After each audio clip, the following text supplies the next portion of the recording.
নবী সাল্লাল্লাহু আলাইহি ওয়াসাল্লাম বলেছেন, যদি তোমাদের কারো জুতার ফিতাও ছিঁড়ে যায়, সে যেন সেই ফিতাটাও আল্লাহর কাছে চেয়ে নেয়। প্রতিটা বিষয় আল্লাহর সাথে শেয়ার করতে হবে। আল্লাহ, আমার চাকরির দরকার, আমার রিজিকের সমস্যা, আমার পারিবারিক সমস্যা, আমার ব্যবসার সমস্যা, আমার ইলম অর্জন করতে চাই, আল্লাহ আমাকে ইলম দান করো। আল্লাহ, আমি শারীরিকভাবে অসুস্থ। বিভিন্ন রকম সমস্যা আমরা জর্জরিত আছি। প্রত্যেক মানুষের কোনো না কোনো সমস্যা আছে। সমস্যা থাক বা না থাক, দোয়া করতেই থাকতে হবে। যে ব্যক্তি সুখের সময় বেশি বেশি দোয়া করে, আল্লাহ পাক দুঃখের সময় তার দোয়া বেশি কবুল করেন, এমনটা হাদিস এসেছে। যে ব্যক্তি সুখের সময় ভালো আছে, এখন আমার ফিজিক্যাল আমি ফিট, এখন আমি আল্লাহ পাকের অসীম নিয়ামতের মধ্যে আছি, বাড়ি গাড়ি টাকা করি, আত্মীয় স্বজন, স্ত্রী সন্তান সবই আছে, আমার কোনো কিছুর অভাব নাই।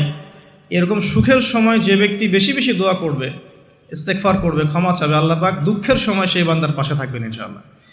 আর সবচেয়ে বড় দুঃখের দিন তো কিয়ামতের দিন। আল্লাহ পাক সেদিন ইনশাআল্লাহ আমাদের সাথে থাকবেন ইনশাআল্লাহ তাআলা। দোয়ার আগে এই আদবগুলো মেনটেন করবেন। বাংলা